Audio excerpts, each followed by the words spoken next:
찰스 스펄전의 묵상. 믿음과 영생. 우리가 가진 모든 것은 하나님의 선물로 받은 것이다. 우리는 노력으로 얻을 수 있는 것이 아무것도 없지만 하나님은 모든 것을 주실 수 있다. 죄의 삭슨 사망이요 하나님의 은사는 그리스도 예수 우리 주 안에 있는 영생이니라. 구원은 전적인 선물, 값없는 선물, 과분한 선물, 하나님의 사랑으로 인한 자발적인 선물이다. 찬양받으실 분, 영원히 찬양받으실 하나님은 주는 것을 기뻐하신다. 마치 태양의 본성이 빛을 내는 것처럼, 강의 본성이 흘러가는 것처럼 주는 것은 하나님의 본성이다.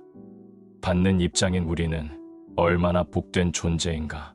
우리가 받은 것이 우리에게 얼마나 필요한 것인가를 생각해 볼 때 이 점은 더 크게 부각된다. 우리가 받은 것은 그것을 얻지 못했다면 우리는 지금 죽은 자이고 영원히 잃어버린 자가 되었을 바로 그것이다. 하나님이 없다면 우리에게는 생명도, 빛도, 소망도, 평화도 없다. 하나님이 은혜의 부요함에 따라 우리에게 주지 않으신다면 우리는 헐벗고 가난하고 비참한 것보다 훨씬 더 나쁜 상황에 있을 것이다. 즉, 우리는 전적으로 완전히 파멸된 존재이다. 우리는 부요한 선물을 받을 자격이 없다. 설사 무엇인가를 받을 만한 자격이 있다 해도 이 선물은 돈 없이 값 없이 주어지는 것이어야 한다. 하나님께서 주시는 약속은 은혜의 축복이어야 한다. 하나님이 그분의 은혜와 그 은혜 안에 있는 값없는 축복을 우리에게 약속해 주셔야 한다고 우리가 감히 주장할 수 없다. 이것은 우리가 어떤 자세를 취해야 할지 가르쳐준다. 교만한 사람은 의지하지 못한다. 선물로 인해 살아가는 사람은 겸손하고 감사해야 한다. 우리는 은혜의 문 앞에 있는 거린이다. 성전의 미문 앞에서 날마다 자선을 구하기 위해 앉아 있다. 하지만 예배를 드리러 오는 사람들이 아닌 천사가 경배하는 그분께 자비를 구한다. 주님이 지나가실 때마다 우리는 구하고 그분은 주신다. 그분의 사랑으로 우리가 받는다고 해서 놀라지 않는다. 주님이 큰 은혜를 주시겠다고 약속하셨기 때문이다. 예수님은 우리에게 날마다 일용할 양식을 주시옵고라고 기도하라고 가르쳐 주셨다. 그래서 우리는 예수님께 모든 것을 구할 때 부끄러워하지도 두려워하지도 않는다. 우리의 삶은 의지하는 삶이다. 그리고 우리는 정말 기쁘게 의지한다. 십자가에 못 박히신 그분의 손에서 모든 것을 받는 일은 즐거운 일이다. 우리를 그리스도 안에 있는 부요함으로 이끄는 가난은 다행스러운 것이다. 우리는 아무것도 노력으로 얻지 못하지만 모든 것을 받고 있으며 하나님의 영광에 끊임없이 참여하는 존재로 크게 복받은 사람들이다. 하나님을 기뻐하는 우리는 모든 것을 선물로 받는다. 왜 다른 사람들은 그렇게 받지 못하는 것일까? 왜 당신은 나처럼 받으려고 하지 않는가?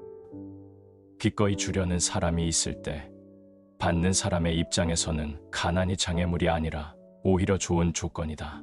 그러므로 오라, 공로 없는 사람들이여, 그리스도가 당신의 공로가 되실 것이다. 오라, 의롭지 않은 사람들이여, 그리스도가 당신의 의가 되실 것이다. 오라, 죄악으로 가득한 사람들이여, 용서의 하나님이 당신의 죄를 해결하실 것이다. 오라, 완전히 버림받은 사람들이여, 그리스도 안에서 부요하게 될 것이다. 자비를 구하는 일이 당신에게 맞는 일이다. 그리고 당신은 그로 인해 부요해질 것이다. 하나님의 값없는 은혜를 찬양하라. 이것은 전적인 선물이다. 또 증거는 이것이니 하나님이 우리에게 영생을 주신 것과 이 생명이 그의 아들 안에 있는 그것이니라. 하나님의 입장에서는 전부를 주셨다. 우리 입장에서는 전부를 받았다. 그 약속은 이루어질 것이며 값 없이 이루어질 것이다. 하나님은 주신 다음에 값을 지불하라고 요구하지 않으신다. 하나님의 은혜를 받고 그 값으로 지불할 수 있는 것은 사실 아무것도 없다. 하나님은 조금도 요구하지 않으시고 받지도 않으신다. 하나님의 사랑은 전적인 선물이다. 당신은 선물로서 하나님의 약속을 받아들일 수 있다. 하나님은 다른 조건을 내걸어서 자신의 품위를 떨어뜨리지 않으신다. 성경에 기록된 말씀은 분명히 가난한 사람들에 대한 초청장이다. 값없이 하나님 은혜의 부요함을 따라 하나님은 그분의 아들인 예수 그리스도를 믿는 모든 사람에게 구원과 영생을 약속해 주신다. 하나님의 약속은 확고하고 분명하다. 왜 사람들은 그 약속을 믿지 않는가? 분명히 영원하신 하나님이 그분 자신의 피조물과 약속을 맺으신다는 것은 놀라운 일이다. 한번 약속을 하신 후에는 하나님의 진실과 명예 때문에 말씀하신 대로 행하신다. 하나님이 말씀대로 행하시는 것은 그분의 기쁨이다. 그러나 자유로운 영이신 하나님이 그 자체로 구속력 있는 언약을 맺으신다는 것은 놀라울 정도로 자신을 낮추시는 것이다.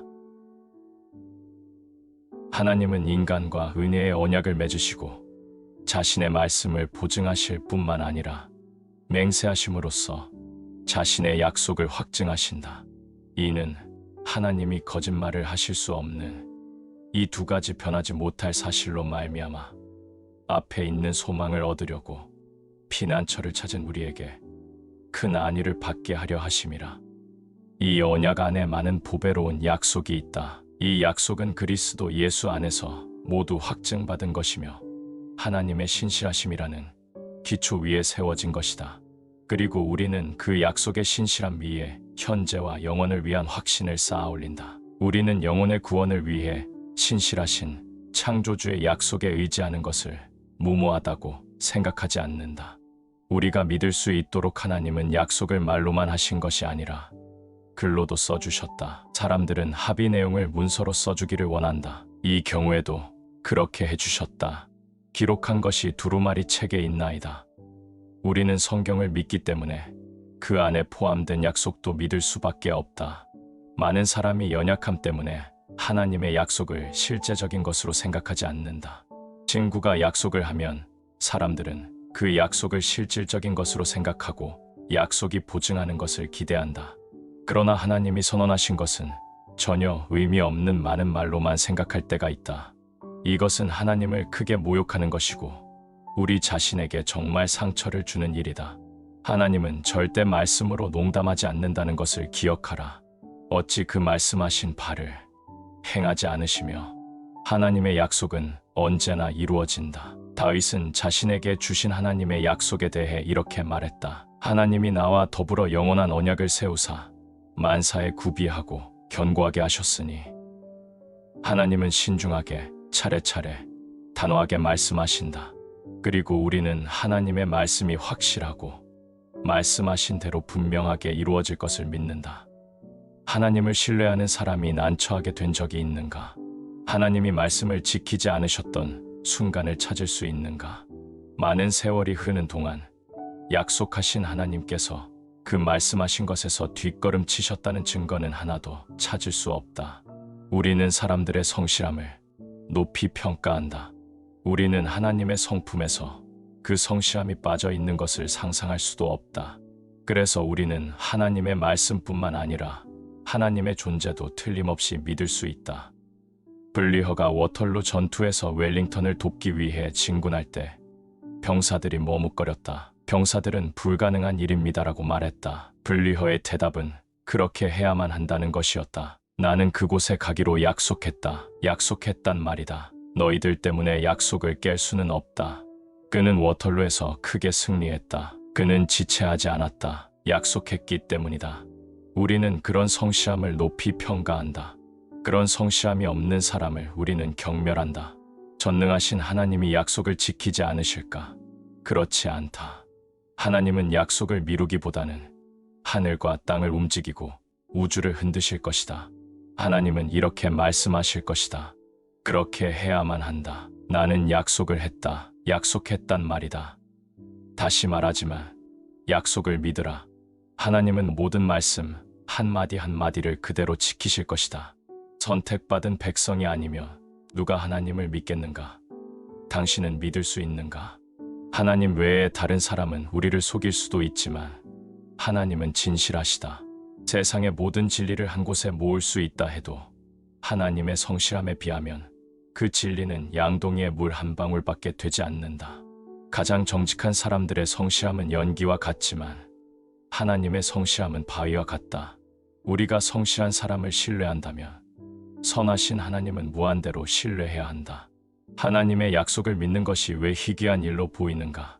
사람들에게 하나님의 약속을 믿는 것은 꿈 같고 감상적이고 신비스러운 일처럼 여겨지기도 한다. 하지만 하나님의 약속을 침착하게 바라보면 그것이 가장 실제적으로 일을 처리하는 방법임을 알게 된다. 하나님은 실제하신다. 그 밖의 모든 것은 그림자다. 하나님은 틀림없이 약속을 지키시며 이것은 절대적으로 당연한 결과다. 하나님을 절대적으로 신뢰하지 않는 것은 하나님이 마땅히 받으셔야 할 영광을, 흠 없는 거룩함을 빼앗는 것이다. 하나님에 대한 우리의 의무를 다하기 위해서는 하나님의 약속을 받아들이고 그대로 행해야 한다. 정직한 사람은 신뢰받을 자격이 있다. 진리의 하나님은 그럴 만한 자격이 있으시다. 수표나 약속어음을 내면 실제 지불한 것으로 생각하는 것처럼 우리는 약속 그 자체를 약속된 것의 실체로 생각해야 한다. 하나님의 약속도 이와 같은 것으로 생각해야 한다. 하나님의 약속을 우리가 그대로 믿고 따를 수 있는 분명하고 확실한 것으로 인정하자. 우리의 모든 계획 속에서 하나님의 약속을 가장 중요한 요인으로 생각하자. 하나님은 예수님을 믿는 사람들에게 영생을 약속하신다. 하나님의 약속은 우리가 가진 확신의 최고 기반이다. 하나님의 약속은 꿈이나 비전, 상상에 의한 계시보다 훨씬 더 확실하다. 기쁨이나 슬픔 같은 감정보다 훨씬 더 믿을 만하다. 그를 믿는 자는 심판을 받지 아니하는 것이요. 나는 예수님을 믿는다. 그렇기 때문에 심판을 받지 않을 것이다. 이것은 올바른 추론이며 그 결론은 확실하다. 하나님이 그렇게 말씀하셨다면 의심할 여지 없이 그런 것이다. 하나님이 직접 선포하신 것보다 더 확실한 것은 있을 수 없다. 하나님이 직접 서명하시고 날인하셔서 보증하신 것보다 더 확실한 것도 없다. 왜 약속을 이와 비슷한 수준으로 받아들이지 않는가? 왜 이와 똑같은 확실함으로 받아들이지 않는가? 믿지 않는 사람이 심판받는다는 것을 마음으로 믿는 사람이라면 믿고 세례를 받은 사람은 구원받는다는 말씀도 그와 똑같은 확신으로 받아들일 수 있어야 하지 않겠는가? 예민한 마음은 하나님 말씀의 어두운 측면을 깊이 숙고하고 그 말씀의 힘을 온전히 느끼는 경향이 있다. 동시에 기록된 말씀의 밝은 측면은 무시하고 그 말씀을 의심한다. 마치 그 말씀은 진리이기에는 너무 좋은 말씀이라는 것처럼 말이다. 참 어리석은 일이다. 우리의 무가치함을 기준으로 판단해 보면 우리가 받은 모든 복은 우리가 받기에는 너무 좋은 은혜다. 그러나 하나님의 탁월하심을 기준으로 판단해 본다면 너무 좋아서 하나님이 주실 수 없는 축복은 없다.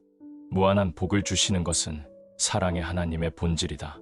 우리는 때때로 죽음처럼 확실이라는 말을 들을 때가 있다. 우리는 이 말을 생명만큼 확실이라고 바꾸어 말할 수 있다. 이는 그를 믿는 자마다 멸망하지 않고 영생을 얻게 하려 하심이라. 이 말씀은 틀림없다. 하나님의 말씀이 그렇게 말씀하셨기 때문이다. 그리고 이 말씀에는 실수가 있을 수 없다. 그렇다. 하나님은 절대 시시한 말과 공허한 말로 사람을 무시하지 않으신다. 왜 하나님이 그분의 피조물을 속이고 보잘것없는 확신을 요구하시겠는가? 하나님은 그 말씀이 의미하는 것 이상으로 그 말씀보다 더 많이 우리에게 주시기도 하신다. 하지만 그 말씀에 미치지 못하는 경우는 절대로 없다. 우리는 하나님의 약속을 가장 넓은 범위로 해석할 수 있다. 그 약속으로 기대할 수 있는 내용을 가장 넓은 범위로 해석한다고 해도 하나님이 그 범위에 미치지 못하는 경우는 절대 없다. 하지만 믿음은 절대 하나님의 은혜 그 이상을 넘지 못한다. 약속을 받아들이고 그 약속이 그림자가 아닌 실체인 것에 기뻐하자. 우리가 바라는 것의 실체로서 그 약속 안에서 기뻐하자. 이상 영생의 약속을 믿음으로 확신할 수 있다는 찰스 스펄전 목사님의 묵상이었습니다. 구독해 주시고 주변 분들에게도 구원의 값진 진리의 말씀을 함께 나눠주시기를 부탁드립니다. 주 안에서 승리의 삶을 이어가시기를 기도합니다.